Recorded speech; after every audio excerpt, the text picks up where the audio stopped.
Alfonso, yo hago una pequeña presentación y le doy todo el pase después a Eduardo para que ella se encargue del webinar. Ok, gracias, doctor Durán.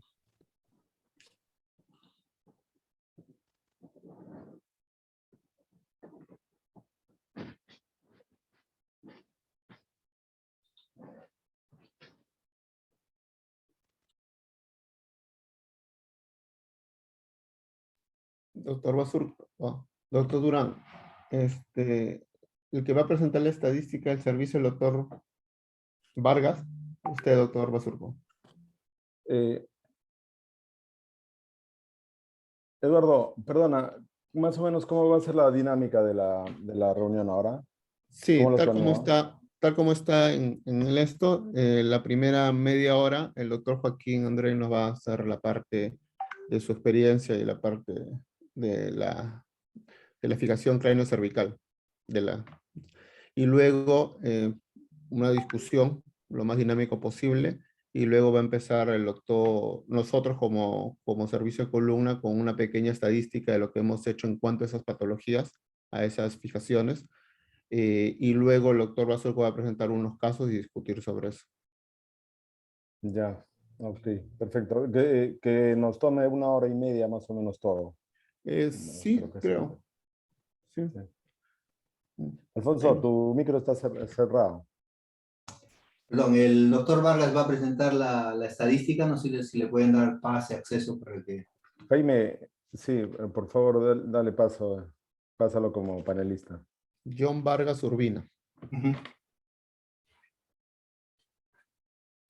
Listo, ya está. Ok, gracias. Perfecto. Hola, buenas noches con todos. Hola, ¿cómo estás, John? Qué gusto de saludarte. Hola, John. ¿Qué tal, doctor?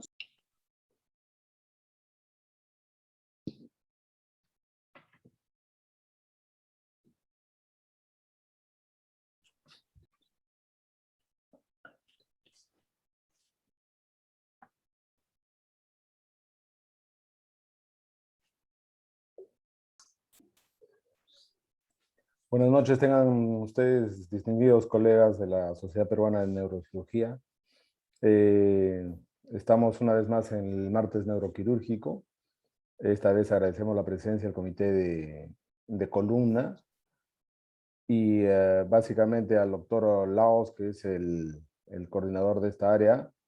Vamos a tener al doctor Joaquín Fernández, que es un distinguido colega experto en el tema de la cirugía de columna cervical.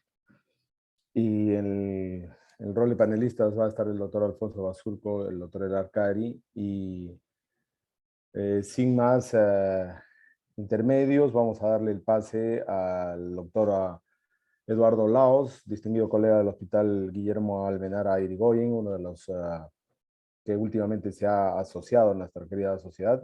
Y desde acá un llamado a todos aquellos colegas que todavía no lo han hecho, para que puedan estar con nosotros y participar de nuestras actividades, aunque ustedes saben que estas actividades son libres, pero de todas maneras participar en cada área que se ha diseñado y se está promoviendo para que ustedes puedan hacer, para que puedan tener una plataforma de exposición de sus trabajos científicos. Eduardo, te agradezco y agradezco a todos ustedes, doctor Fernández, básicamente gracias por estar con nosotros, Alfonso, Elar, y a nuestro querido doctor John Vargas, que es el residente del último año. Básicamente también quiero agradecer al doctor Luis Gutiérrez, que es el secretario general, que está presente acá desde temprano y es uno de los actores fundamentales de nuestra sociedad, así como al doctor Jaime López, que es finalmente el organizador de todo esto. Muchas gracias y te paso ya la posta a Eduardo para que tú dirijas la reunión. Gracias. Gracias, doctor Durán. ¿Cómo están? Buenas noches a todos. En primer lugar, agradecer a la Sociedad Peruana de Neurocirugía, a su junta directiva y al comité de columna por poder brindar la oportunidad de compartir experiencia en cuanto a la patología que vamos a desarrollar hoy día y haber escogido nuestro servicio para el día de hoy del Hospital Almenara, servicio de columna del Departamento de Neurocirugía. En segundo lugar, quería agradecer también y nombrar a los que nos van a acompañar hoy día como panelistas y presentadores. En primer lugar, a nuestro invitado internacional, que es el doctor Andrés Joaquín Fernández, que es neurocirujano de la ciudad de Campinas, Sao Paulo. Es profesor de la Universidad Estatal de Campinas, responsable de la división de columna, también es profesor de doctorado en esa universidad. Y entre tanta la experiencia, tanto en sala de operaciones, también es importante mencionar que tiene experiencia en la parte de investigación, de publicaciones, y es grato ver cómo alguien que publica tanto puede estar también compartiendo con nosotros hoy, que no solamente comparte en Latinoamérica, sino también publica junto con el doctor Baccaro, con el doctor Ryu, etc. Y agradecer al doctor Joaquín por su presencia. Va a ser muy importante sus apreciaciones sobre este tema. Agradecer también y presentar al doctor Alfonso Basurco, panelista en esta tarde como presentador de casos de nuestro servicio. Él es jefe del Departamento de Neurocirugía, del Servicio de Neurotrauma y Columna del Departamento de Neurocirugía, y también presidente de la Asociación Peruana de Cirugía Vertebral actualmente. Creo que todos lo conocen. Como segundo panelista también al doctor El Arcari, creo que lo conoce, ambos del servicio de columna, amigos, colegas, y nos va a apoyar esta noche también el doctor John Vargas, que es residente último año, un buen profesional y todavía mejor persona, es el doctor Vargas como R5 de nuestro hospital. Sin más, la dinámica es eso, vamos a una presentación del doctor Joaquín, en segundo lugar una discusión, preguntas, luego veremos una pequeña estadística de lo que ha hecho nuestro servicio en relación al tema, preguntas si se requiere, y luego una presentación de casos a cargo del doctor Alfonso Basurco. Doctor Joaquín, André Joaquín, gracias, adelante. Buenas noches a todos. Muchas gracias, Eduardo, por la invitación a la Sociedad Peruana. Yo pido disculpa por mi portuñol, pero voy a intentar hablar un portugués más despacio. Yo agradezco por lo tema, porque es un asunto que me gusta mucho. Entonces, es una presentación muy agradable para mí. Espero que dará el tiempo de 30 minutos y después podemos discutir, hacer preguntas. Yo no voy a hablar específicamente sobre patologías, voy a hablar sobre las técnicas cirúrgicas de fijación. Entonces, básicamente todas los pasos, los step by steps de las técnicas están en esos 3 artículos que después para los que quieran yo puedo enviar por email. Mi email está aquí, entonces después yo puedo mandar para occipito cervical, C12, C1.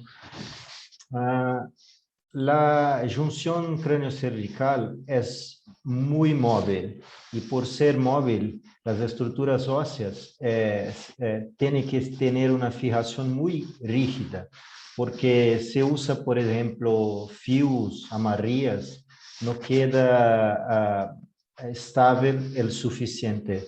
Y cuando uno fija la junción cráneo-cervical, la instrumentación moderna con tornillos es la que ofrece estabilidad inmediata. Entonces, hoy día es el padrón oro de fijación, es la utilización de placas de tornillos.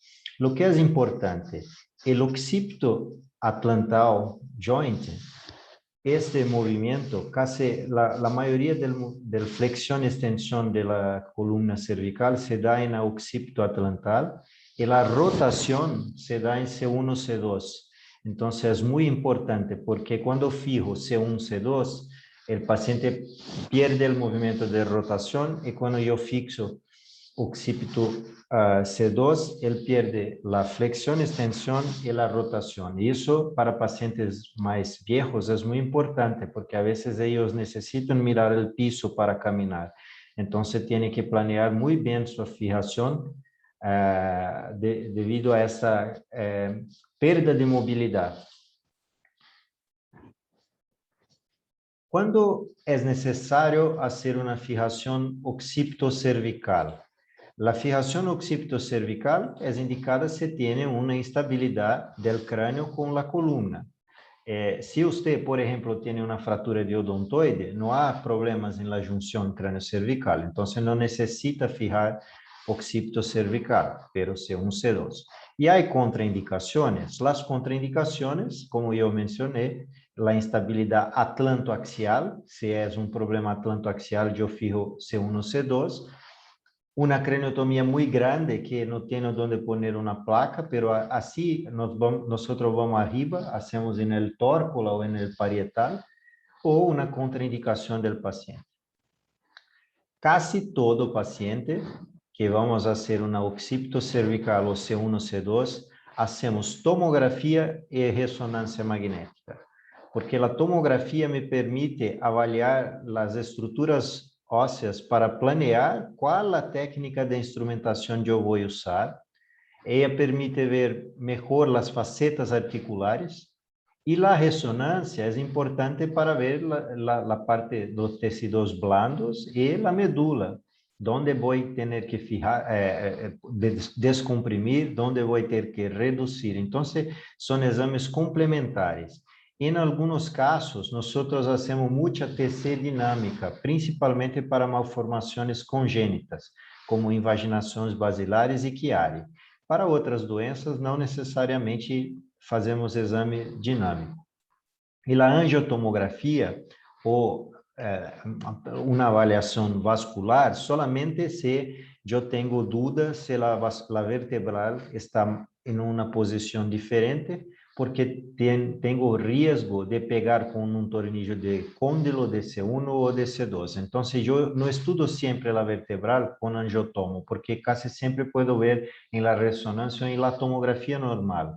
Se eu suspeito que algo não está normal e necessito saber exatamente, assim pido uma angiotomografia.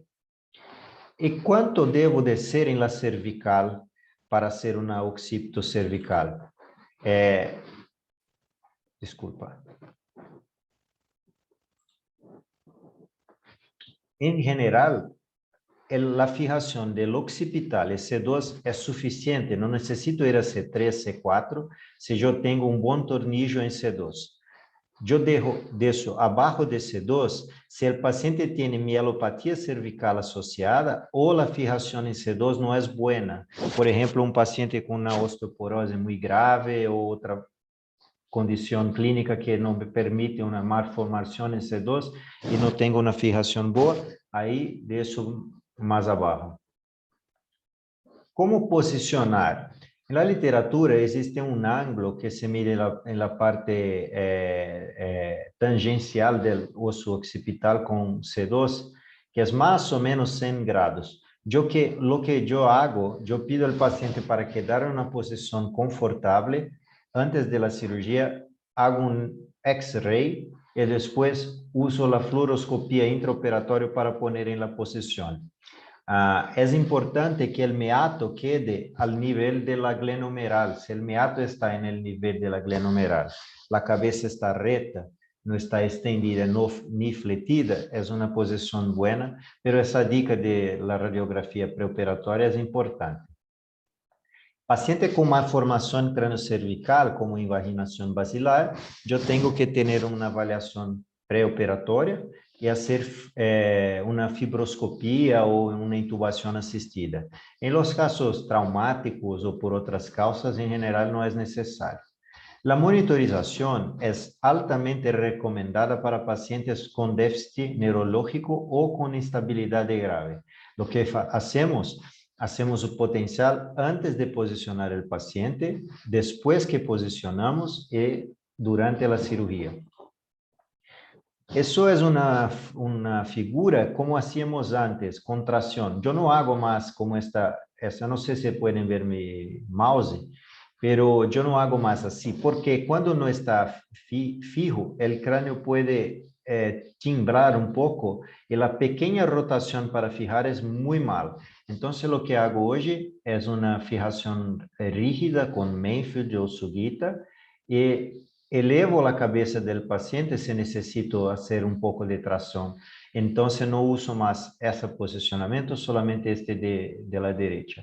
Tomar cuidado con traumas si você distrae, si por ejemplo tiene una lesión en distracción, no puede hacer una distracción muy grande que peora el estado neurológico del paciente. Cuanto a la exposición, nosotros dejamos una parte de la fase y del músculo para reposicionar la musculatura posterior y refijar esta musculatura.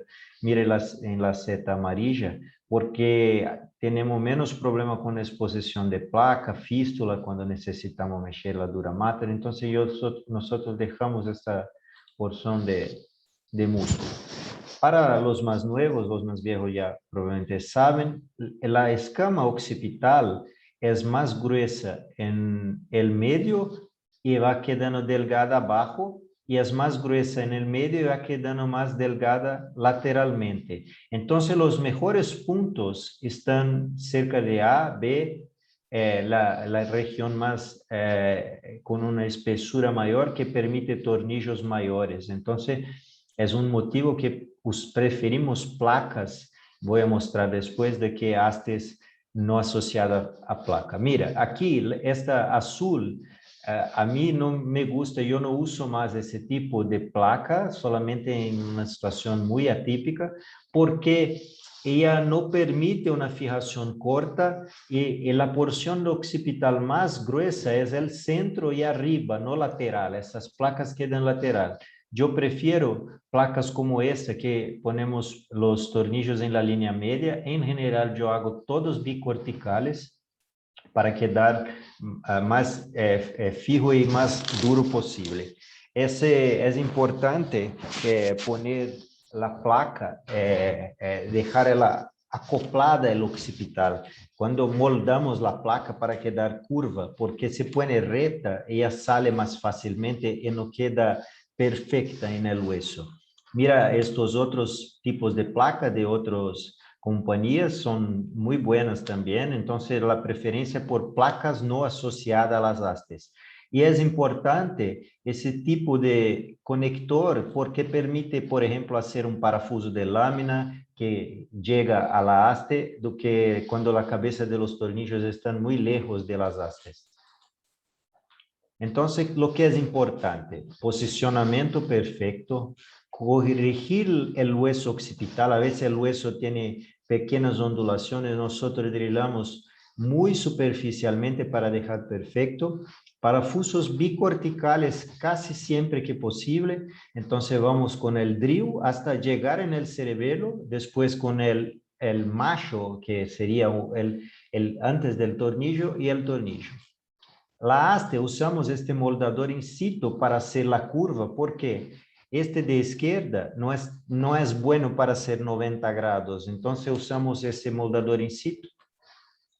Las manobras occipitocervicales depende de cada caso, yo voy a mostrar mucho caso. Tem que tomar cuidado con niños y pacientes con malformación y que tienen el hueso muy delgado. Esse é um caso, uma invaginação basilar com instabilidade atlantoaxial. Mira que C2 toca o occipital. Nós barramos porque tinha, no parei em C2 porque tinha mielopatia subaxial. Então, hacíamos uma decompressão crânio-cervical. Isso é um crosslink. A vezes eu corto o crosslink e uso como um conector. E a redução da invaginação basilar, mira, à direita é post-operatório, este pré-operatório, el dente no necesitó una vía anterior, solamente con la corrección posterior, que fue muy satisfactorio, y la colocación del injerto óseo, de la crista, entre aquel espacio de occipito y C2 para bajar el dente. Esse é outro caso, um pós-operatório tardio de Chiari com uma assimilação del atlas.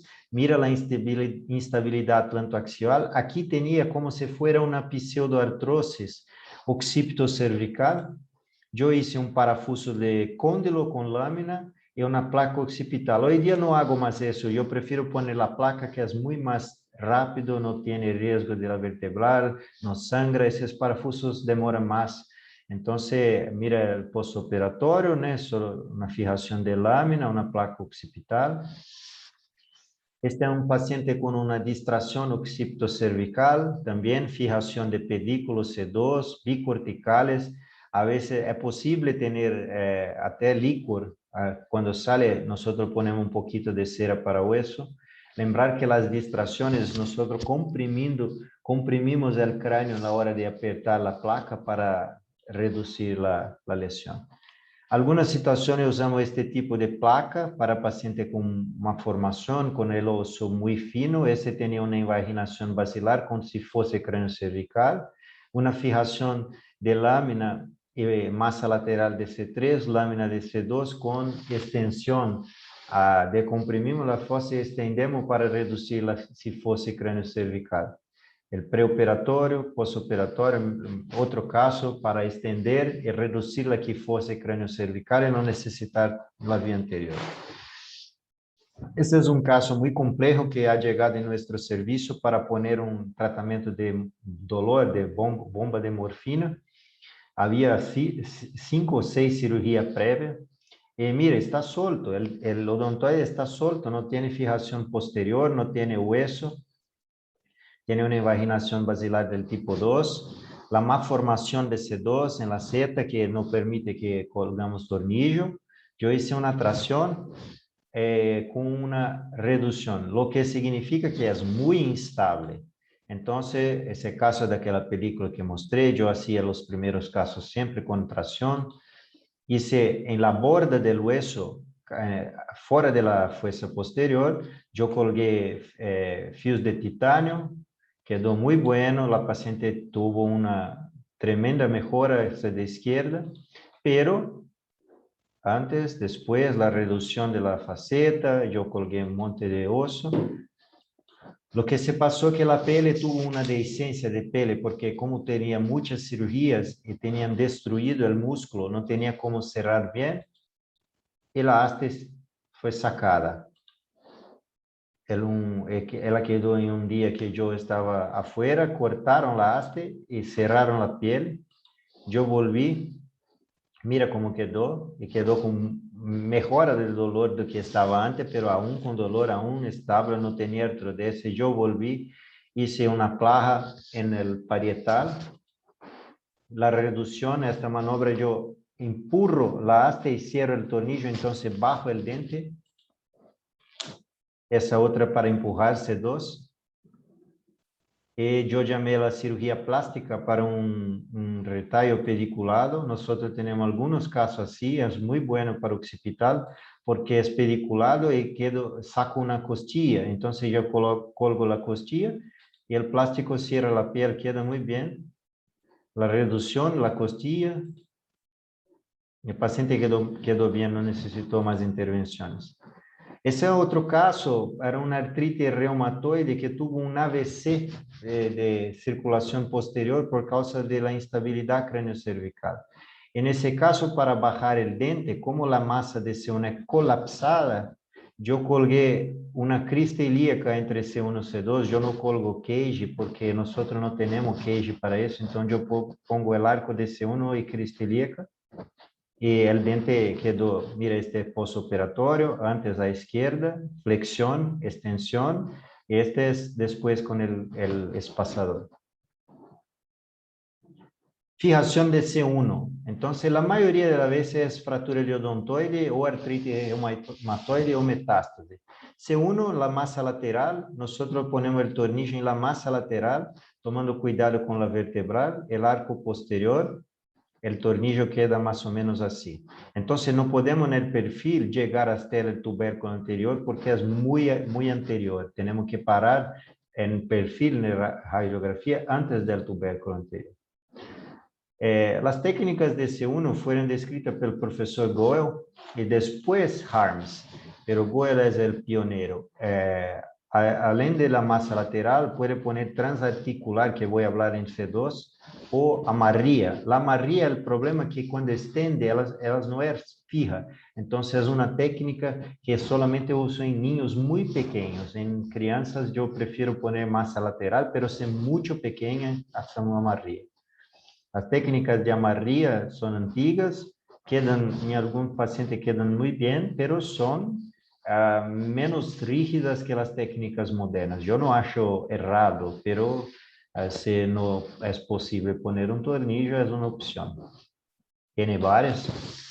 La masa lateral, entonces lo que pasa es que el ganglio de C2 está bien en la frente de la masa y hay una gran discusión sobre cortar o no cortar el ganglio. En general, cuando yo corto, sangra mucho menos, una cirugía más rápida, yo tengo la masa más expuesta, pero no es obligatorio cortar el ganglio.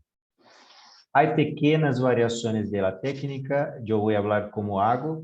Yo encuentro la porción medial de la masa lateral, yo diseco el arco posterior de C1 hasta lateral, después siento la masa y veo el límite medial. Si yo sé el límite medial, queda un poquito lateral, 3-4 milímetros, y es el punto que uso. Una dica que es muy buena es una pequeña flexión del pescozo porque el arco de C1 abre y elevar la cabeza del paciente es otra dica muy buena. En general, yo pongo el parafuso de la mitad debajo del arco de C1, anterior de C1 para abajo, porque si colga arriba puede violar el cóndilo. Esta es una foto anatómica de un paciente de nosotros, es una foto de Roton. El 4 es el ganglio, la masa lateral en 2 disecada, está en el artículo, después si alguien quiera. Yo me gusta disecar bien la masa de C1 para poner sobre visualización directa, no ver sobre no poner el parafuso sin ver. Este es el aspecto anterior. Nosotros no hacemos más radiografía transoral, pero así en el comienzo. Entonces, ¿cómo queda en la radiografía transoral? Aquí con parafusos de C2 y C1 ya colgado. Para C2 es importante saber que pars no es pedículo. La pars es esta estructura que va de la figura 5 hasta 6. Y el pedículo va anterior al cuerpo. Es un tornillo más grande que es colgado más arriba y más lateral. Miren las diferencias. Aquí en esta figura, el blanco es el tornillo pedicular, en 2 es el tornillo de par. El parafuso transarticular es un tornillo de pars más grande, más comprido. Yo siempre digo que si no es cirujano de columna, no opera tanta columna, pero por lo menos aprende los parafusos, los tornillos de pars, que es muy fácil, muy tranquilo de pasar y seguro. Porque si uno no llega en el perfil hasta el cuerpo vertebral, si el parafuso queda más 14, 16 milímetros, no tiene el riesgo de pegar la vertebral. Entonces el pedículo es más complejo, tiene que disecar bien, no es todo paciente. Y la otra técnica es parafuso de lámina, que es una técnica totalmente freehand. Entonces un más abajo, un más arriba y ambos voltados para abajo, porque la lámina es más gruesa en la porción inferior. Entonces es importante siempre ver la posición de vertebral. Mira, no precisa de angiotomo, una fractura de odontoide. En este caso no es posible pasar un tornillo en el pedículo. Aquí nuevamente una ilustración. Entonces parafuso de lámina, de pars aquí de pedículo. Mira el parafuso de pars y el transarticular. Este es un caso, un tumor de células gigantes. Nosotros teníamos una instabilidad muy grande con una deformidad craniocervical. Yo hice una fijación C1, C2 lámina, porque la lámina estaba buena, y C3 en la masa lateral, y nosotros tratamos con denosumab, ese paciente con una osificación. Quedó muy bueno. El pedículo, como dice, es una técnica más compleja porque a mí me gusta palpar el pedículo medialmente, entonces disecamos la dura mater, sentimos medialmente el pedículo y hacemos, el punto de entrada es una región entre la lámina se encontrando con la masa lateral, 2-3 milímetros un poquito lateral de esa junción, voltado medialmente al pedículo que estamos palpando. Es una técnica muy táctil. Essa é uma deformidade muito grave cervical pós-tumor. Nós hicimos uma via posterior e necessitava uma via posterior rígida. Entonces, hicimos pedículo de C2, pedículo torácico, osteotomías para tener una corrección más fuerte. La pars, como he dicho, es más tranquilo. Entonces, es un parafuso, un tornillo que él entra de abajo arriba. Mira, es de abajo arriba en esta región ósea. Y si uno no llega en el perfil hasta el cuerpo, por ejemplo, si nunca llega al cuerpo, es muy difícil pegar la vertebral. El punto de entrada es 3 milímetros, se pega la junción C2, C3, 3 milímetros lateral y 3 milímetros arriba. Y a la dirección yo uso el perfil del rayo-x para poner con seguridad. Nuevamente un esquema de pars, de pedículo y pars que son diferentes, es importante, creo que eso es importante. Yo veo cirujanos, bueno, cambiar, decir que es lo mismo. El transarticular. El transarticular es una forma de pasar un tornillo de pars que va hasta la masa de C1. Es la misma técnica de pars, pero tiene que transfijar la articulación C1-C2. Si la vertebral es medial, no puede usar, y yo no me gusta porque es un parafuso medio a cegas, entonces yo prefiero hacer C1-C2 do que transarticular.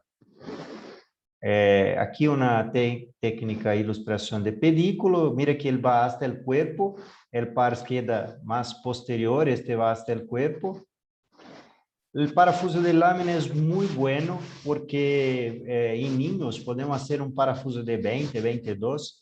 El punto de entrada es un más alto y otro más bajo, pero los dos son para abajo la dirección porque, como expliqué, la lámina es más gruesa abajo. Cuando uno direcciona, puede direccionar como si fuera a salir de la lámina. Entonces no tiene riesgo de ir para el canal si usa esa técnica. El transarticular tiene un problema porque el paciente muy cifótico es difícil pasar, no es casi posible. Aquí una masa lateral con lámina para una fractura de odontoide. Vea, está cortito, pero yo uso la haste en L cuando hago masa lateral de C1 y lámina. Esa es una fractura de odontoide tardía que yo tuve que drilar la pars de C2. En este caso vimos la vertebral, ponemos un gel foam, colgamos el tornillo en C1. Yo pensé que no conseguiría reducir y tenía que hacer una vía anterior porque ya tenía tiempo, esa una deformidad, pero conseguimos una buena reducción. Tracción no ayudó nada. Tenía una escara muy grande, pero la soltura de la masa de C1 sobre C2 permitió que nosotros puxásemos la masa para atrás. Mira la escara, porque tenía un trauma craneoencefálico grave ese niño. La reducción final, lámina y C1, disculpa. Y el follow-up tardío, la osificación total, una fusión con un poquito de deformidad, pero quedó muy bien.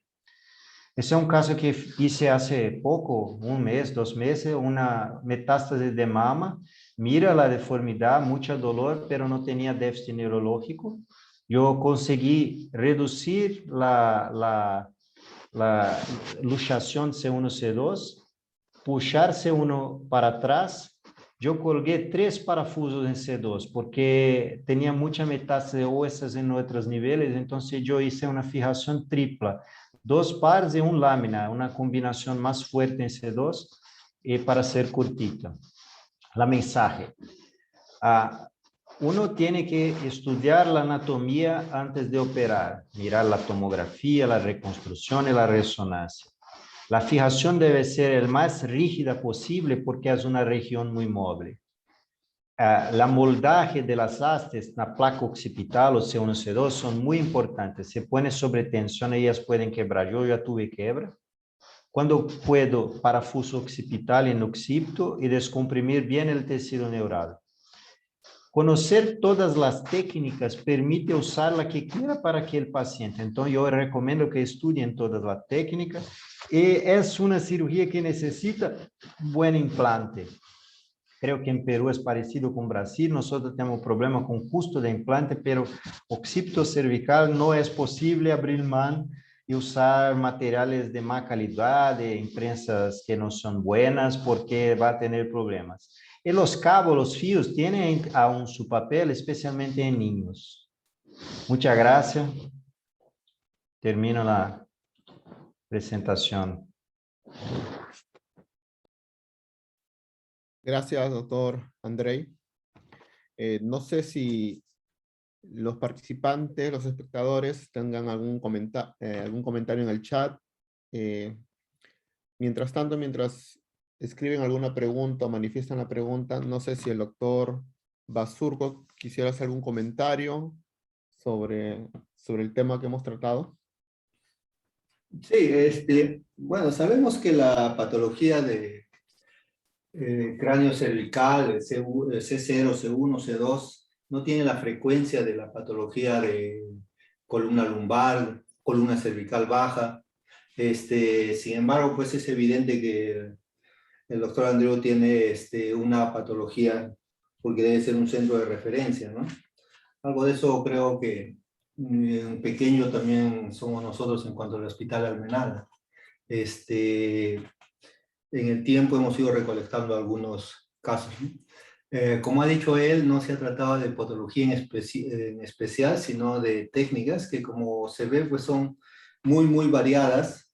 Y creo yo, igual que él, que es más el análisis de cada paciente en la técnica que uno pueda usar, ¿no? Y alternativas hay muchas, pero más importante creo que es el análisis individual de cada paciente. Y como he conversado muchas veces en el hospital, hay que sentarse con la placa, la resonancia, la tomografía y evaluar paciente por paciente, y sí van a variar muchas cosas.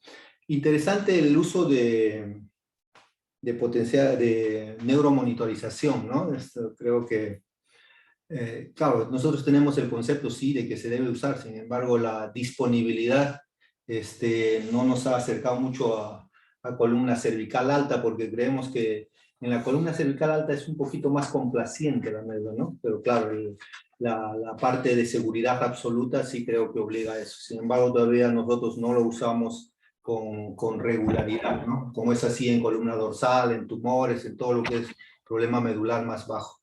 Pero sí creo que se debe usar. La pregunta que quería hacerle yo es, ¿ustedes usan neuronavegación? Nosotros tenemos el neuronavegador en el hospital público, que hasta C2 es posible, pero en verdad no me gusta porque yo paso los tornillos, yo creo que es muy táctil. Yo uso mucho la palpación de la masa, la palpación del pedículo, entonces no creo que me agrega nada porque yo no tengo coraje de pasar un tornillo en un lugar sin ver la anatomía. Entonces, yo fui alumno del doctor Evandro de Oliveira, entonces toda anatomía y disección para nosotros. Yo no opero cráneo, solo columna, pero me gusta disecar y ver la masa y sentir el hueso. Entonces, no uso. Ok, gracias. Gracias. Doctor Elar. Sí, gracias Eduardo. Buenas noches a todos. Sí, me agradó mucho la presentación del doctor Andrei. Y tengo algunas preguntas, ¿no? Yo creo que sí coincidimos en que la anatomía, el reconocer las estructuras es esencial en ese tipo de patología y en las técnicas quirúrgicas a aplicar. Doctor, ¿usted tiene experiencia o qué valor le daría de repente a una impresión 3D que para planificar nuestro tratamiento quirúrgico o la técnica a emplear? Bueno, yo creo que mismo la navegación, la técnica de impresión 3D es muy útil. Si uno tiene posibilidad, no es muy costoso, yo creo que todo que da información al cirujano es útil y importante porque es una información adicional. Nosotros tenemos alguna experiencia pequeña con malformación congénita, con escoliosis de niños, con impresora 3D. Yo creo que ayuda a pensar, pero no es indispensable. Mira, si, no, no es algo que muda. Yo no dejaría de operar a un paciente porque no tengo eso. Entonces, yo creo que todo que te da información es válido, es más seguro, entonces no es ruin. Yo tuve hace algunos años con el doctor Lenk, él hacía mucho impresión 3D para los casos y yo creo que da una visión diferente del intraoperatorio. Entonces es válido, pero no creo que no es posible hacer sin... Gracias, doctor. Y otra, usted mencionó que la radiografía transoral no lo hace frecuentemente en el Ah, intraoperatorio. sí. Yo hago, como es un centro de referencia, yo tengo mucho caso específico porque los neurocirujanos prefieren operar lombar o cervical baja, entonces acaba que drenan para la universidad. Y cuando empecé a hacer la función cráneo-cervical, yo colgaba, ¿sabe el fijador de cráneo para posición semisentada? Nosotros usábamos para poner en la posición vertical para tener rayo-x, AP y perfil. Entonces, usamos porque el mainfield del Sugita o cualquier fijador que usa queda en la frente. Entonces, no consigue hacer un AP. Exacto. Nosotros usábamos eso y quedaba 2 horas para poner al paciente en la posición. Lo que pasa es que con el tiempo quedamos haciendo mucho C1. Hoy día hago una fluoroscopía solamente para el momento del C1 lateral solamente. Entonces, yo creo que para quien no hace mucho, es importante tener una visión radiológica circunferencial, porque estoy en duda si estoy lateral, si estoy medial, pero con el tiempo queda más confortable. No creo que es necesario también, entonces no uso más el AP, solamente el perfil para el occipito cervical. Eh, sí, y quizá una última pregunta, por favor. Adelante, Lara. Si, por ejemplo, hacia un lado hemos puesto un transarticular y hacia el otro lado un interarticular, ¿hay alguna, biomecánicamente hay algún inconveniente o cómo lo ve usted? No, no hay. Lo que pasa en C2 tiene una teoría, algunos estudios, que el pull-out del parafuso de pedículo de C2 es el más fuerte. Entonces, porque na verdad es más grande. En C2 pedículo pone 24, 26, PARS usan 16, 14. En general, yo que pienso es, ¿cuán fuerte necesito mi fijación? Por ejemplo, yo mostré una deformidad muy grave que yo iba a parar en C2. Si eu vou hacer C1 o C2, qualquer técnica de C2 é possível e bem fija, não dá falha, é muito raro. Então, recomendo usar a mais fácil, que uno tem mais experiência e que a anatomia é mais tranquila para não ter risco. Então, a vertebral é boa, o pedículo é 6 milímetros, 5 milímetros, um tornillo de 3,5 está bueno, pero a vertebral medial, el pedículo muy delgado, ¿por qué voy a intentar hacer un parafuso, un tornillo? No creo que, yo no creo que el riesgo justifica. Entonces, yo uso la técnica que estoy más seguro para cada caso. Gracias, doctor. Gracias. Yo que agradezco. Ok. Creo que el mensaje era lo que dijo el doctor André y el doctor Basurco, es principalmente la anatomía. Que tenemos que, en la tomografía, el valor que tiene la tomografía, el valor que tiene la resonancia, y con eso ver las características de la vertebral, es una de las cosas más importantes para ampliar esta técnica, que nosotros en el seguro, si bien es cierto, operamos algunas veces, creo que nuestros mayores pacientes fuera de trauma es la parte de artritis reumatoidea, que a veces necesitamos, si bien es cierto, solamente fijaciones C1, C2, pero a veces la condición del paciente hace que por mala calidad ósea tengamos que aumentar hacia subaxial, o cuando también hay inestabilidad ya vertical tengamos que aumentar hacia lo que es occipital. Pero básicamente cada paciente es individual. Y yo quería hacer una pregunta, sobre todo en cuanto a lo que mencionaba algunas cosas, doctor Andrei. Antes de dar al chat, que ahorita han hecho preguntas, mencionó sobre que usted secciona el ganglio C2 para lo que es el tornillo de las masas laterales de C1. En cuanto a la complicación de una neuralgia de C2, ¿ha visto en su experiencia es mucho o más es por el toqueteo? Yo ya tuve todo que pensar de complicaciones de C1 de cortar, porque yo ya dejé el nervio y el paciente quedó con neuralgia, y ya corté, quedó con neuralgia, ya corté, quedó con neuralgia, después quedó perfecto, entonces es muy variable. La literatura hoy día, embora la mayoría dice que es lo mismo, yo creo que cortar es peor, porque es el nervio, si tú cortas el nervio es peor, pero si uno pasa el tornillo muy cerca del nervio, a veces es mejor cortar, porque el tornillo es un factor de irritación. En casos muy complejos, que está alojado, que no tiene espacio, que tiene que cortar, mejor cortar. Entonces, yo diría, yo corto bastante, ya tuve complicaciones, en general no son graves, no tiene lesión de piel, nada, y C3, con el tiempo, alguna vez por vicariancia, no sé explicar, pero alguna vez yo creo que C3 asume la inervación porque los pacientes vuelven a sentir, y no es por C2, porque está cortado. Entonces yo creo que debe tener anastomoses más superficiales. Yo tuve un residente que hice disecciones y me mostró anastomoses de C3 con C2, entonces yo creo que algunos pacientes tienen recuperación por eso. Yo diría, si uno no necesita cortar, está fácil, la masa está buena, no está sangrando, no corte. Pero si necesita, no es una complicación terrible. Tengo un caso que el paciente es privado, no es del público no quedaron así, pero el privado, todo el día, dolor, doctor. Pero todos tenemos nosotros. Doctor André, y justo de eso de la masa lateral, si tenemos la indicación de occipito cervical, ¿necesariamente se tiene que poner C1 o es igual a Bueno, poner excelente occipito C2? pregunta, excelente pregunta. La verdad, no. Se fue a ver la literatura, yo fui a estudiar eso específicamente porque era una duda.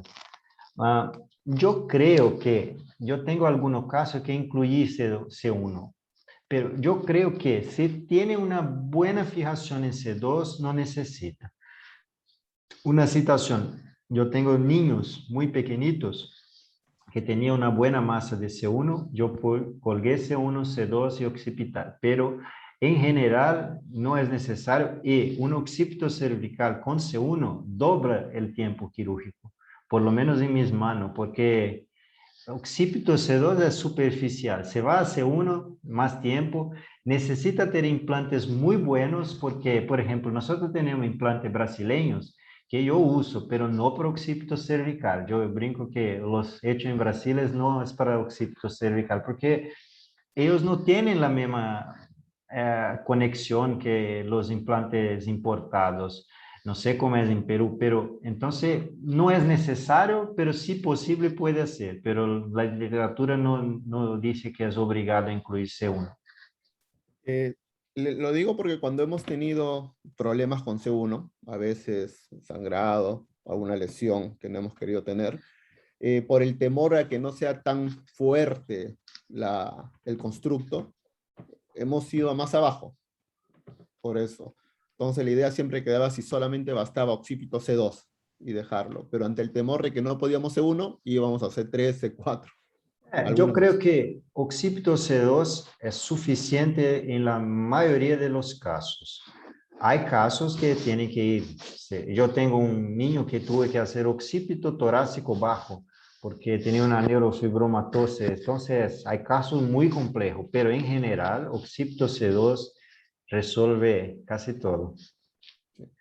La última, disculpen, sino que también que mencionó, en su caso 2, habló de un paciente con dehiscencia de herida de la piel y ya había tenido operaciones en el occipital. ¿Se pudo pensar fijación en los cóndilos? Tengo una experiencia muy buena con C1, C2, cero de problema en la piel, y con placa occipital más problemas, porque la placa es un problema. Entonces, el cóndilo es una opción. El problema del cóndilo es que la cirugía más trabajosa puede pegar el hipogloso, entonces tiene que obligatoriamente tener monitorización, estimular. Y el otro problema es que en vaginación vacilar el cóndilo está en el infierno, muy adelante. Entonces, en un trauma, por ejemplo, que el cóndilo está fijo en el occipital, es posible una otra doença, pero invaginación que el cóndilo está muy a frente, muy anterior. Yo creo que mejor dejar para el profesor Goyo ir al cóndilo, porque en mis manos yo no me gusta. Yo creo que no es muy riesgo. Entonces, claro, es posible, está allí, pero la cirugía es para quedar bien, no tener lesión vertebral, neurológica. Entonces, es posible, pero yo prefiero hacer, hoy yo tenemos ahora 4 o 5 casos parecidos de problemas de piel, que a veces llamamos el plástico profilático, porque cobre muy bien. Entonces, no tengo esa experiencia para decir con cóndilo para evitar dehiscencia, pero es posible, yo creo que sí. Ok. Gracias, doctor Yo que Andrei. agradezco. Vamos a pasar a... había una pregunta, pero el doctor Andrés lo ha respondido en el chat. Gracias. Sobre la lesión de la vértebra, la disecar el arco S1. Bueno, vamos a continuar con la estadística del servicio a cargo del residente de 5º año, el doctor Vargas. Algo breve lo que poco en comparación con lo que nos han expuesto, pero que hemos estado desarrollando sobre todo en algunas patologías específicas. Adelante, John. Hola, buenas noches. ¿Se me escucha, no? Excelente. Ante todo, agradecer a la Sociedad Peruana de Neurocirugía por la invitación y al alma mater donde me estoy formando, ¿no?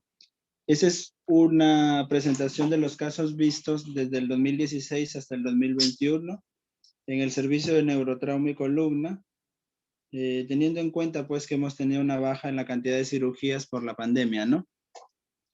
Y buscando los casos que se han presentado en el hospital, hemos tenido 23 en este periodo, de los cuales hemos podido recolectar datos de 21 pacientes. Los otros 2 han sido perdidos por el hecho de ser antiguos, ¿no? Del año 2016. Entonces, casi está equiparado el sexo masculino con el femenino, ¿no? Las mujeres en un 48% versus los varones en un 52%. Con respecto a la edad, por lo general los pacientes eran mayores de 40 años. Los hemos subdividido en 2 grupos, los de 40 a 60 y los más de 60, que son los grupos más grandes, siendo el primero un 48% y el segundo un 33%. Este es un centro de referencia, entonces tenemos varios casos de provincia, pero más o menos se equipara 50-50 entre los pacientes de Lima y los pacientes que vienen de provincia, ¿no? Eso es más o menos la gráfica que podemos ver ahí. Los principales antecedentes que tenían estos pacientes eran que hipertensos, que tenían algún grado de osteopenia o de osteoporosis ya confirmada, por densitometría o con tratamiento ya prescrito por reumatología, y el antecedente de artritis reumatoide, que es uno de los antecedentes más frecuentes, como pueden ver. Otros antecedentes que podían tener eran diabetes o neoplasia, porque también se incluyen las fracturas patológicas, ¿no? De las patologías que vemos, básicamente vemos congénita, traumática, la degenerativa reumática y la neoplásica. Las más frecuentes son la traumática y la degenerativa reumática, siendo la primera un 42% y la segunda un 34%. Esto lo dividimos de acuerdo a los años, esos son los colores, ¿no? El azulito que está más bajo es 2016 y el más superior, que es un verde, es el 2021. Y en conclusión, aquí lo que podemos ver que siempre lo más frecuente es la traumática, ¿no? Y en segundo lugar está la degenerativa reumática. La principal clínica que presentaban estos pacientes era la cervicalgia. De los 21 pacientes, 20 de ellos presentaban cervicalgia. Era la principal molestia. Casi la mitad presentaban tanto déficit sensitivo como motor. y muy poco porcentaje de pacientes, un 5%, presentaban alteración esfinteriana. Valoramos también la fuerza muscular al ingreso de los pacientes, catalogándolo 0 como pléjico, 1 el paciente que tenía contracciones musculares, 2 que hacía movimiento sin vencer la gravedad, 3 el que vencía la gravedad, 4 contra la resistencia y 5 normal. Entonces, 2 de cada 5 de nuestros pacientes entraban con una fuerza muscular conservada, correspondía a un 42%. Un déficit motor leve, 3-4, está correspondiendo a otro 40% más. Las cirugías que se realizaron dependieron de cada uno de los casos, pero lo que más hicimos, con un 62%, fue la fijación C1-C2. En segundo lugar, casi la mitad del anterior, la fijación occipito cervical. Aquí incluye la fijación de C0 y varias variaciones, C1, C2 o incluso hasta C4. Y fijación C1, C2, C3, tuvimos un caso también que corresponde al 5%.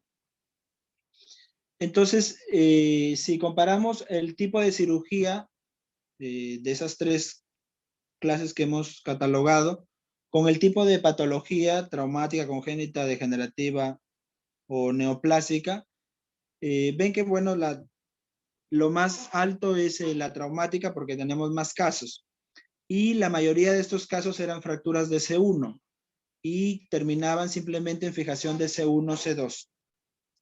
En cambio, en la degenerativa reumática, casi la mitad van a fijación C1, C2 y la otra mitad va a fijación occipito cervical. Dentro de las complicaciones postquirúrgicas, el 85% de los pacientes no se presentó una complicación, pero tuvimos un paciente con infección local que tuvo múltiples ingresos, incluso con un empiema. Un paciente que tuvo lesión vascular con ruptura de la basilar intraoperatorio y luego de ello se le hizo angiografía y el paciente felizmente tenía codominancia. Entonces la basilar llenaba fácilmente por el otro lado y se manejó de manera conservadora, ¿no? Y otro caso en el cual el paciente ha tenido recidiva tumoral, por lo cual ha tenido que reingresar para ampliar la fijación. Este gráfico lo que he tratado de demostrar en la línea naranja es la escala visual análoga antes de la cirugía. Y la línea azul lo que trato de demostrar es la escala visual análoga luego de la cirugía. No es una correlación continua y lo que tenemos que hacer en cada uno es básicamente comparar punto con punto. Entonces, este primer paciente, porque cada uno de los puntos va a ser, evolucionó o ingresó con 8 y evoluciona con 2 en los controles posteriores postquirúrgicos. Y así cada uno. Entonces, como pueden ver, la mayoría de pacientes, que fue la manifestación clínica más frecuente en nuestros pacientes, la cervicalgia, luego de la cirugía van a tener disminución leve a moderada.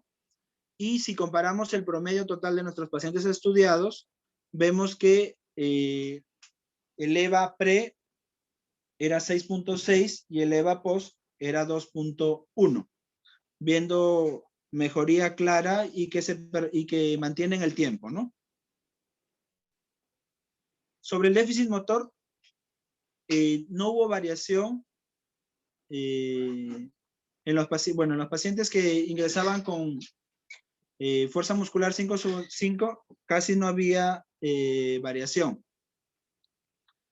Y los pacientes que sí tuvieron variación, la mitad de ellos mejoraron 1 punto en su escala y otros mejoraron 2 puntos, o sea, la otra mitad en la escala, ¿no?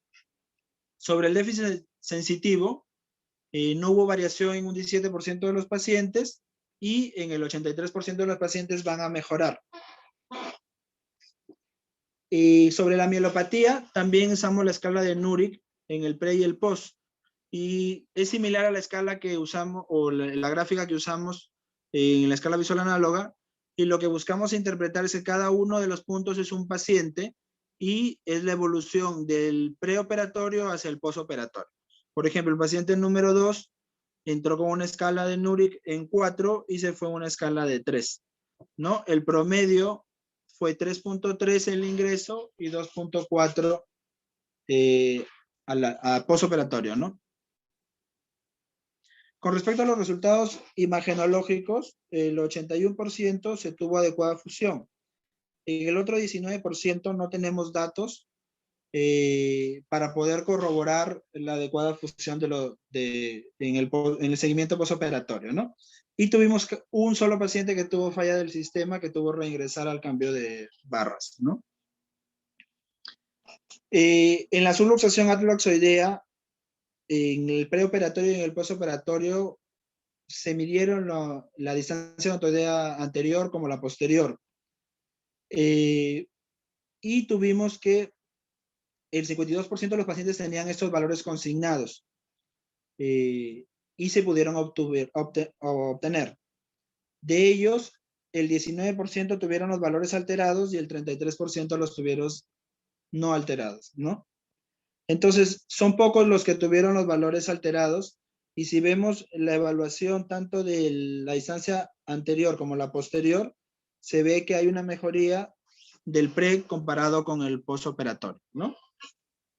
Igual sería ideal que este valor le tomamos más importancia para poder hacer un estudio un poco más complejo, ¿no? Con mejores resultados. Y bueno, esa es la experiencia que hemos tenido en los últimos 6 años en el Hospital Almenara, en el servicio de neurotrauma y columna. No sé si alguien tiene alguna consulta sobre alguna de las gráficas. Gracias.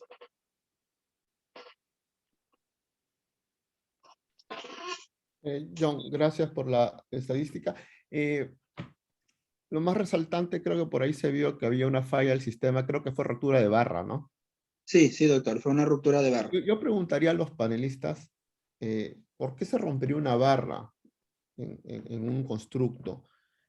Porque puede haber pulado, pero si hay ruptura de barra de la varilla, ¿cuál podrían ser esos factores?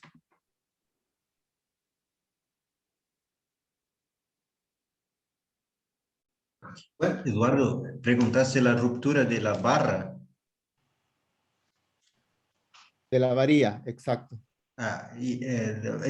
Yo tuve casos y en general la causa más común fue la moldaje de la varilla no fue buena, porque no puede tener tensión y a veces, como yo expliqué que tiene un moldador in situ y un moldador normal, tiene que quedar sin tensión. Y la otra causa que yo ya tuve, artritis reumatoide con una osteoporosis muy grave. Y la barriga se soltó con la placa del occipital. Entonces, otro día me preguntaron sobre Alo Vest. Yo no uso, pero en caso muy grave que el oso es muy ruin, a veces es una opción poner un halo juntamente con la fijación. Ok, gracias. Doctor Basurco. Sí, yo no sé si la que han considerado ha sido una paciente mía. Lo cierto es que ella en el control y en la evolución tenía una permanente contractura muscular de un lado. Mucho dolor en ese lado que siempre tratábamos de manejarlo con relajantes musculares, todo hasta que un día el dolor se incrementó en forma marcada y cuando le hicimos el control estaba fracturada la barra que luego cambiamos.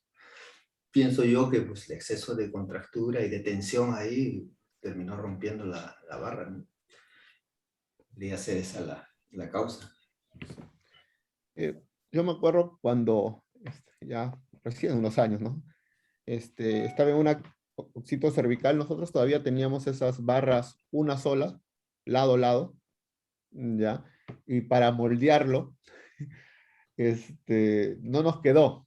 Lo moldeamos 2, 3 veces y vimos cómo antes de ponerlo, o sea, se llegó a quebrar. Entonces, siempre me quedaba la idea de que el moldear, ¿no? El tratar de moldear 1 o 2 veces era una de las causas que podría disminuir la resistencia de la barra. Ha disminuido eso porque ahora también ya ponemos placas en el medio, ¿no? Pero se vio. Le echábamos en esa época, la inexperiencia, la culpa al material, pero en realidad era que es delgado, se dobla y se puede doblar, o sea, le regreso, le vuelvo, se puede doblar. Doctor Elar. No, sí, estoy de acuerdo con lo que manifiestas. Sí, eso nos ha pasado, creo que juntos.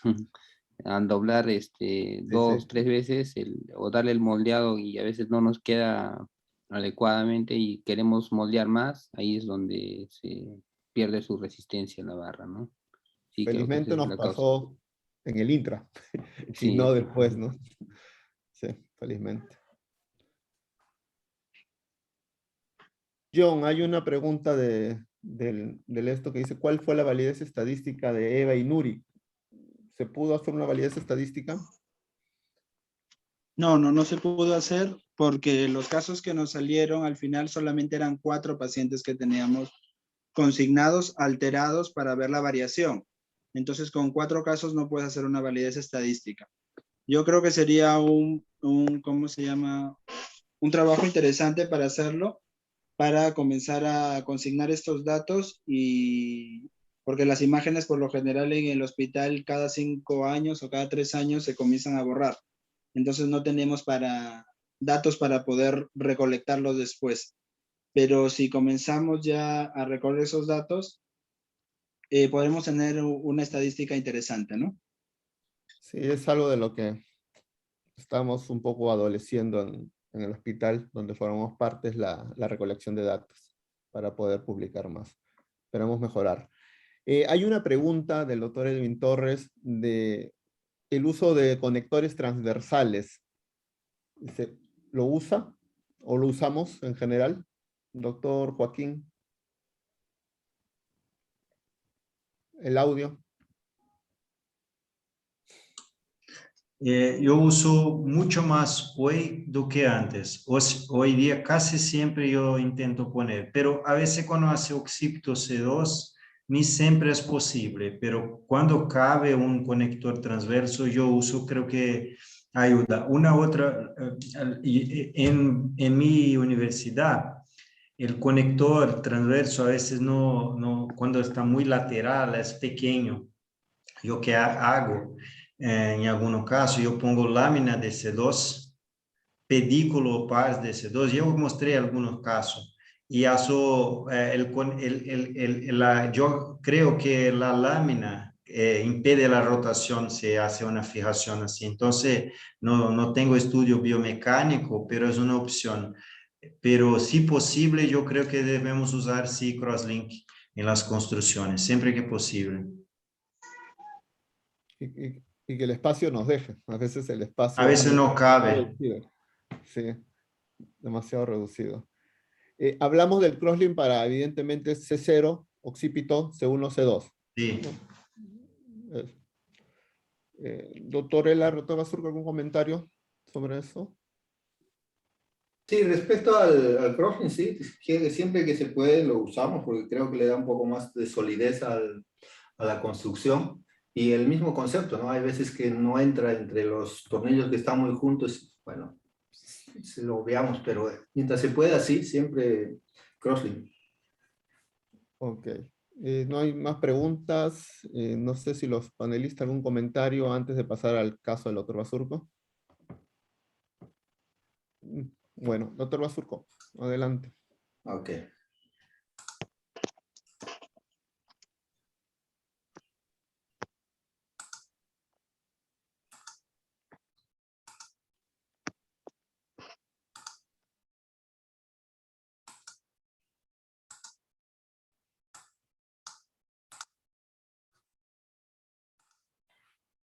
Muy bien, se ve, ¿no? Sí, perfectamente. Bien, vamos a presentar algunos casos, como se ha dicho también en nuestro problema, va haciendo siempre el registro de información, ¿no? Que nosotros creemos que está seguro y cuando vamos a buscarlo ya no está. Nuestro sistema informático todavía no nos garantiza la perpetuidad de los casos y se va pasando el tiempo y de pronto ya no lo encontramos. Bueno, vamos a presentar algunos casos muy solo ilustrativos nada más de lo que estamos haciendo. Por ejemplo, acá un canal estrecho cervical degenerativo. Como se ha hablado, el problema de artritis reumatoidea asociado a patologías C1 o de columna cervical superiores, pues tiene una buena frecuencia en nuestro hospital. Es una paciente de 73 años procedente de Lima, que sufre de artritis reumatoidea, con tratamiento variado para la artritis reumatoidea, con hipertensión arterial también, herpes zóster, y acude por cervicalgia, estaba con coladín blando, recibe fisioterapia, pero un día se cae del baño sin golpearse el cuello y comienza a incrementar la cervicalgia con un EVA de 8 a 10. Luego progresa hacia una paraparesia, el dolor aumenta y tiene una sensación de descarga que indicaba ya un problema mielopático, ¿no? hasta la punta de los dedos de las manos. Luego una disparesia progresiva, y cuando la examinamos tiene una escala de Glasgow de 15, una cuadriparesia moderada, y sus exámenes son estos, ¿no? Tiene una radiografía en la que se veía un desplazamiento de C1, una placa en la radiografía neutra. La radiografía funcional, que es muy discutible para algunos hacer o no hacer, en estos casos radiografía funcional, sí se observa que hay un desplazamiento, ¿no? Que hay una movilidad. Este es el estudio tomográfico.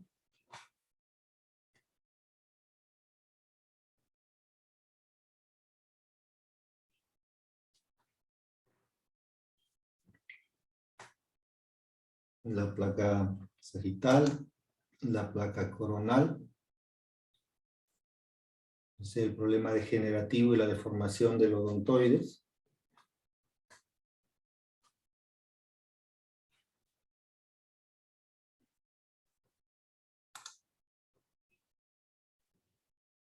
La vista axial, con la deformidad de los odontoides, ¿no? Un proceso degenerativo importante.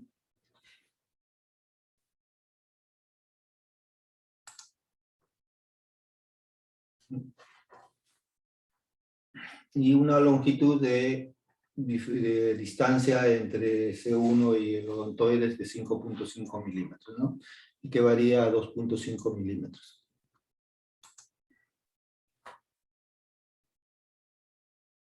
Se hacen las mediciones respectivas, evidentemente hay un desplazamiento de una subluxación C1, C2.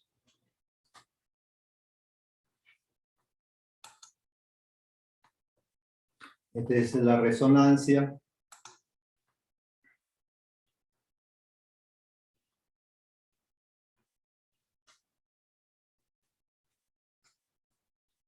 En que es evidente la estenosis a nivel de C1, con una zona de mielopatía radiológica, y es clara la evidencia de estenosis a ese nivel, ¿no?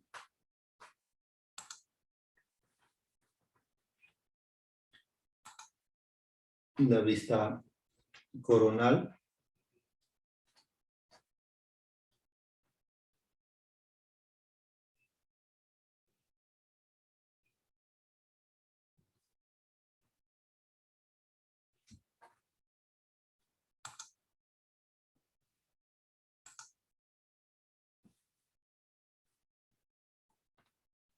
La vista axial.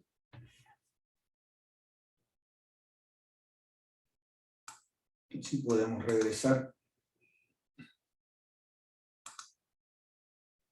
Se ve que está disminuido el canal en la parte superior y luego ya se regulariza el diámetro del canal.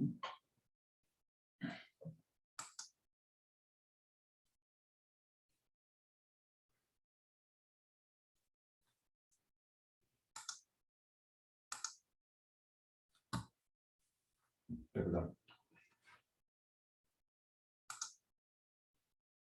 Una vista a nivel de la parte superior de la estenosis, ¿no? Este es el canal, la vista axial comparativa.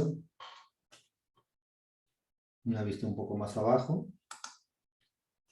Y una tercera en que ya se regulariza el canal raquídeo, ¿no? Más abajo. Entonces hay una estenosis con una mielopatía a ese nivel. Y entonces hacemos el diagnóstico de canal estrecho cervical C1, espondiloartropatía por artritis reumatoidea, subluxación atlantoaxoidea anterior. Y como plan se planteó una descompresión occipito cervical más una fijación posterior transarticular C1-C2. Después de la cirugía, esta paciente mejoró, disminuyó el dolor, pasó a un EVA de 4 a 10, que había llegado hasta 9 de EVA. Y poco a poco fue disminuyendo aún más el dolor, que llegó 1 a 2 sobre 10.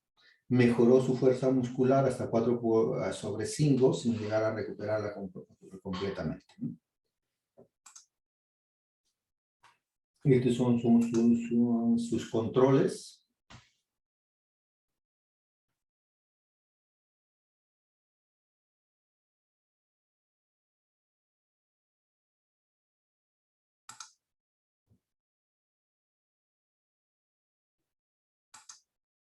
Tornillo del lado derecho, transarticular, ¿no? C2 a C1. Y el tornillo del lado izquierdo, igual transarticular. En la vista coronal, el lado izquierdo está un poquito lateralizado el tornillo, pero está cumpliendo su función de fijación.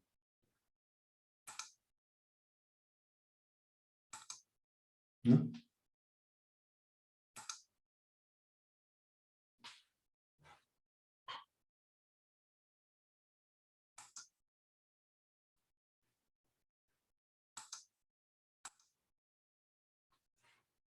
La vista axial.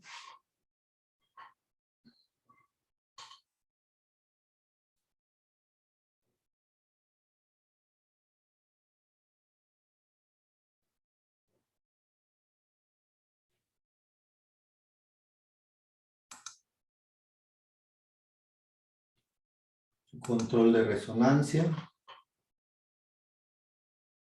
Y se ve que se ha liberado el canal.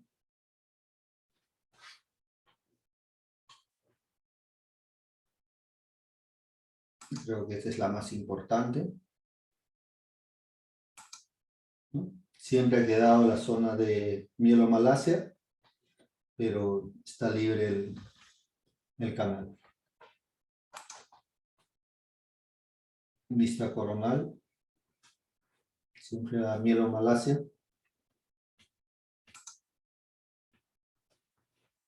Y este es un comparativo de...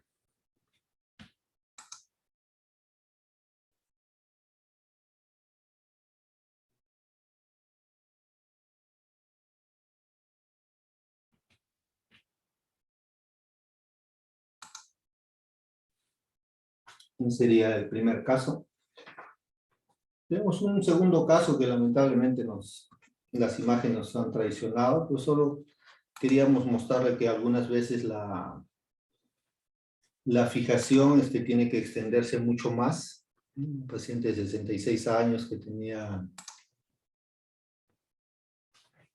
una artritis reumatoidea con una subluxación atlantoaxial, no hay los estudios correspondientes para demostrar la movilidad.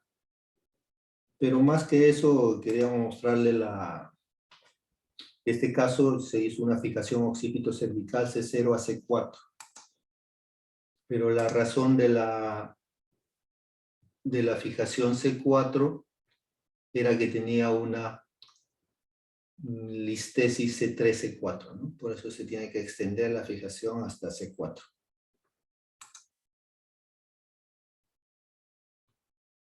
La fijación occipito cervical y que se extiende hasta C4 para tomar también la inestabilidad que tenía a nivel de C3, C4.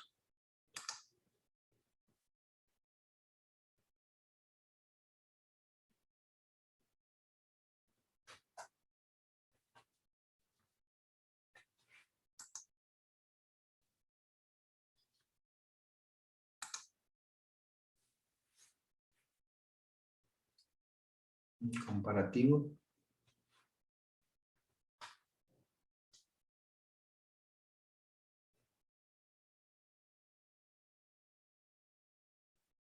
Y son los pacientes que hacen sufrir un poco por el grado de calidad de hueso, ¿no?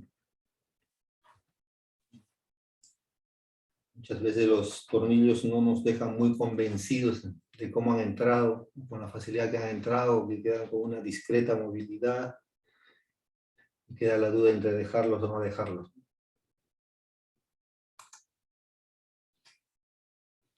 En la parte traumática, acá tenemos una fractura de C1. Paciente procedente de San Martín, de 53 años. Se cae de la rama de un árbol, con pérdida del conocimiento, pues no hubo lesión cerebral, y tiene cervicalgia intensa 10/10. No había compromiso neurológico, y este es su estudio tomográfico.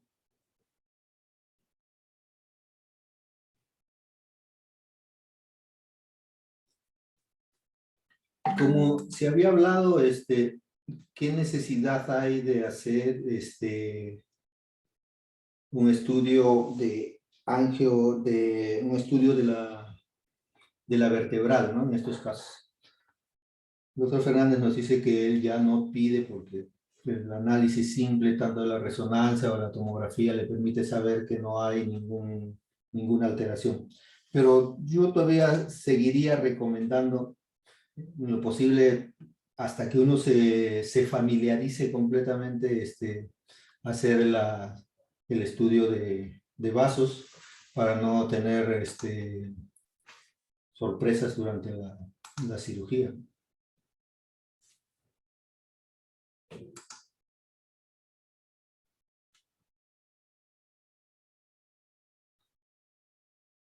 Entonces acá vemos que es una fractura de C1, tanto del arco anterior como del arco posterior, ¿no? Y en la placa coronal, en la placa sagital se nota, pero en la placa axial se determina claramente que hay una fractura, ¿no?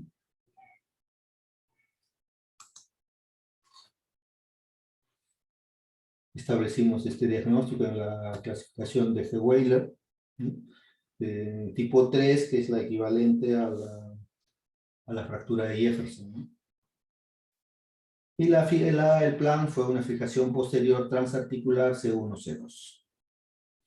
El paciente evolucionó muy bien, no había cervicalgia, no hubo déficit motor, ninguna complicación. Sigue sus controles por consultor externo, ¿no? Este es el control postoperatorio.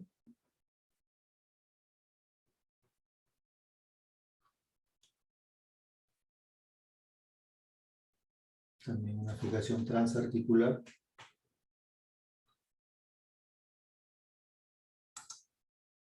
La placa coronal.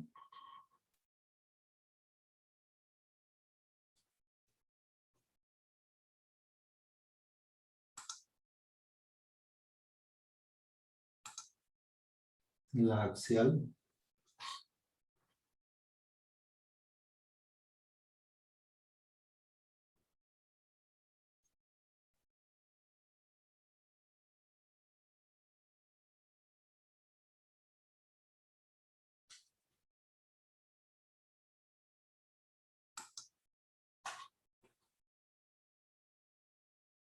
Igual otra fractura traumática, otra fractura de C1, esta de tipo 1. También procedente de San Martín, 25 años. Caí de 3 metros de altura donde trabajaba, sin pérdida de conocimiento, siempre con cervicalgia. Y una hemiparesia izquierda, 3/5 en el miembro superior y 4/5 sobre el miembro inferior, sin déficit sensitivo.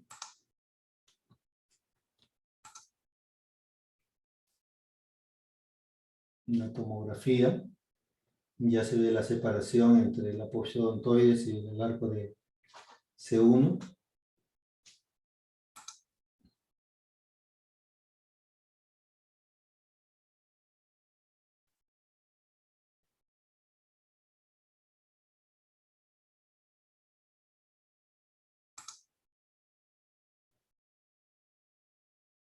la separación en este lado de la masa lateral.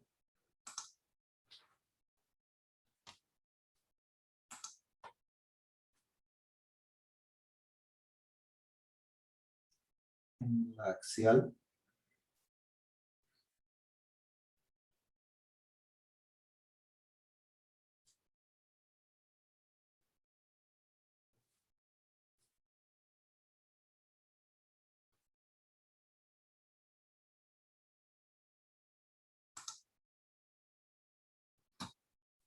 Véase la distancia entre el arco S1 y la apófisis odontoides de 8 milímetros. Esa distancia.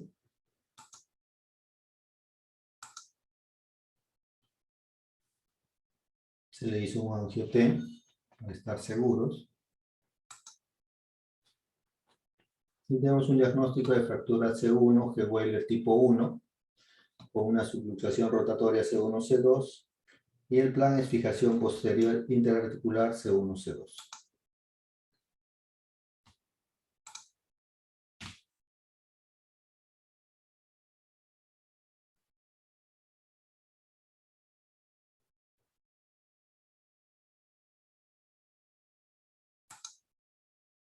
Perdón.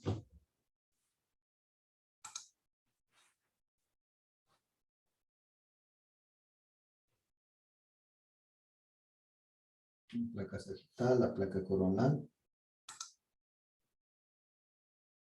la axial,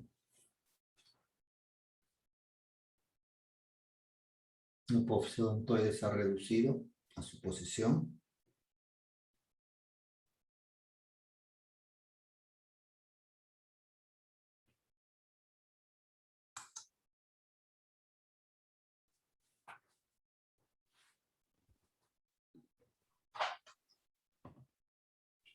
Permítanme presentarles, bueno, es un ejemplo acá de una fijación de odontoides, pero por vía anterior.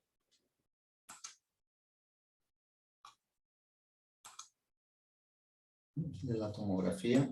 Doctor Basurgo, no se visualiza. Creo que tiene que dejar de compartir el anterior, cerrar. Ya. ¿Ahora sí? Sí, No. ahora sí. Retrocedemos un poquito. Les decía una fractura de odontoides tipo 2, que es la más típica para una fijación por vía anterior.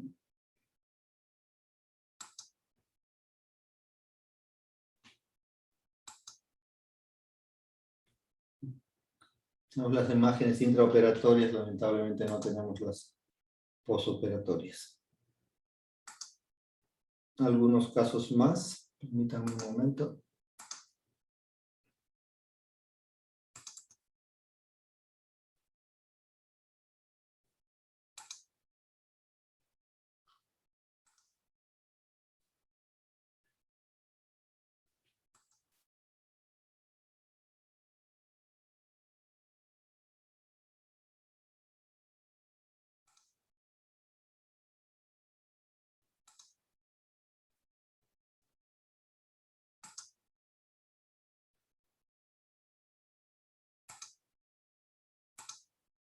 ¿Se ve?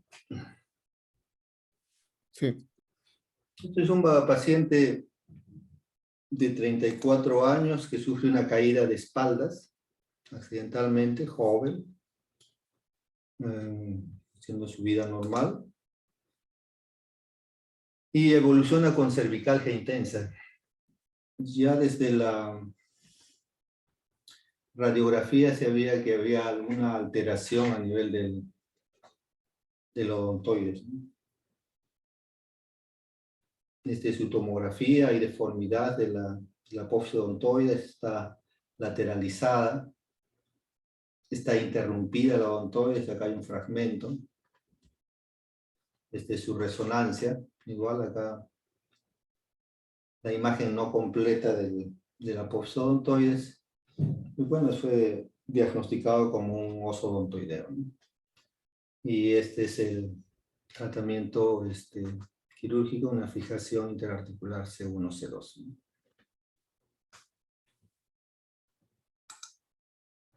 A los 6 meses, una placa funcional, no hubo problemas y el paciente evolucionó bien. Es otro paciente con un accidente un poco confuso. El paciente sufría de mareos y nunca se determinó cuál era la causa de los mareos. Y uno de esos mareos rueda por las escaleras de su casa. Y esto es lo que encontramos. Si no es cierto, está conservada la unión del arco de C1 con C2, están conservados los ligamentos. Sin embargo, C2 está fracturada.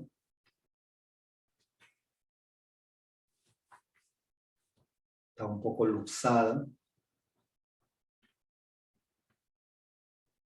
Y lo único que presentaba también el paciente era dolor. No había déficit. Esa es la placa sagital.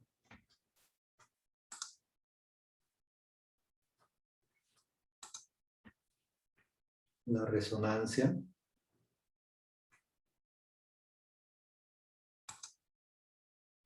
Y lo que se hace es una fijación C1 a C4.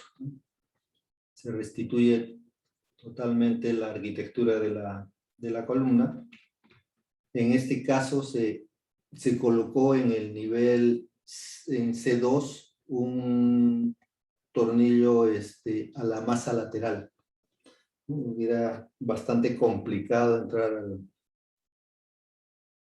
en hacer una forma convencional. Este es su postoperatorio. Bien, solo quería mostrarles eso, también el tiempo ya nos ha ganado. Aquí tienen preguntas. Sí, justo sé que es tarde, que el doctor André ya está en cuarta-feira, más de las 12 en él. Pero me voy a permitir un minuto por un comentario en el chat. Saludar primero como Departamento de Neurocirugía a la gente, a los neurocirujanos que siempre han estado formando parte de mis historias, están presentes como espectadores. Un saludo al doctor Alejandro Rosell, a la doctora Azucena Dávila, y específicamente como parte de la historia de columna también al doctor Luis Chávez, que justo comentó en el chat, precisamente por eso mencionaba de los neurocirujanos que han formado parte de nuestra historia en la Almenara. El doctor Luis Chávez justo mencionó cerca del año 2000, o sea, 2 décadas, si mal no recuerda, mencioné en el chat, tuvo el primer caso de fijación posterior transarticular C1, C2 con mielopatía cuadriparesia, subluxación C1, C2 con buenos resultados.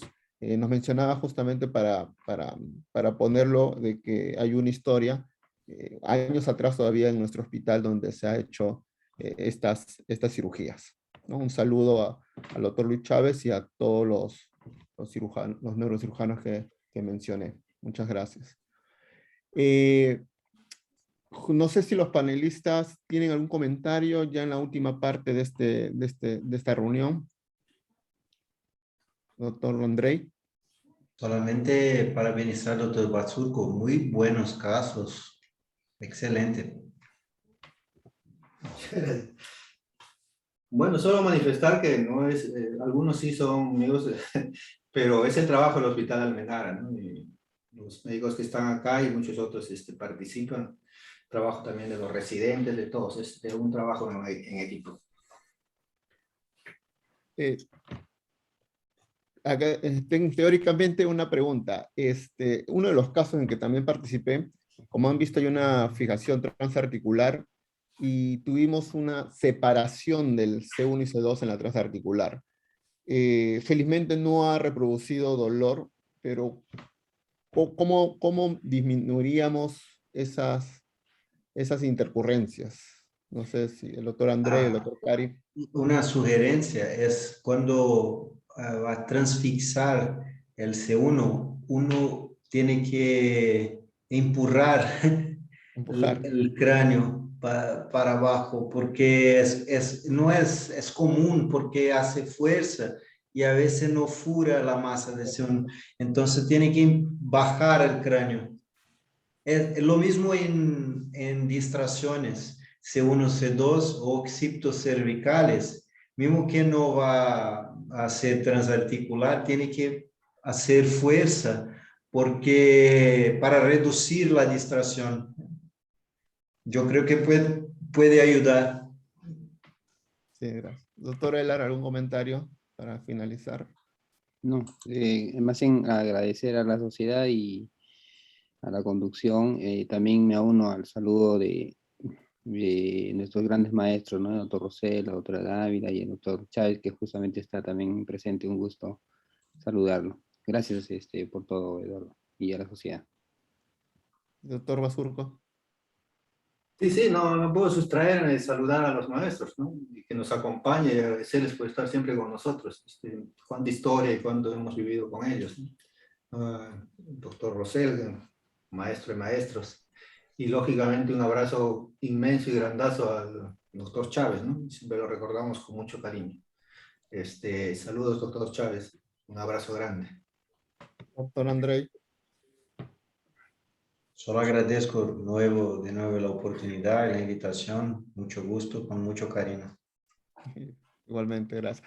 Doctor Durán, muchísimas gracias de parte del Servicio Columna por esta oportunidad. Esperemos seguir compartiendo y gracias nuevamente por esta ocasión, Sí. esta reunión. Doctor Durán. Sí, muchas gracias, Eduardo.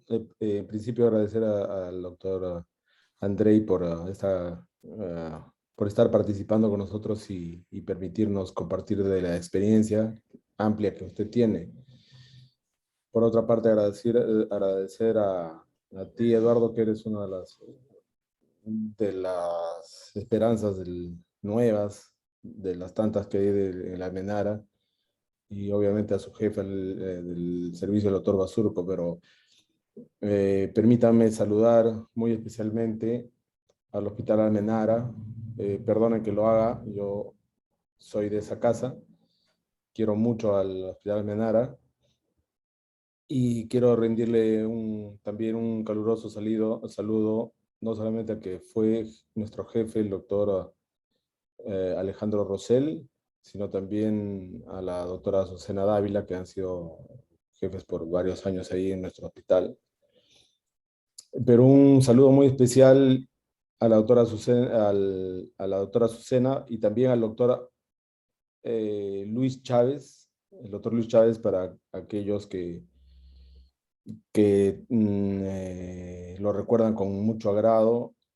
Fue presidente de la Sociedad de Neurocirugía del año 2002, del año 2000 al año 2002, y fue un gran impulsor de la cirugía cervical y de la cirugía, en realidad, de la columna vertebral en nuestro hospital.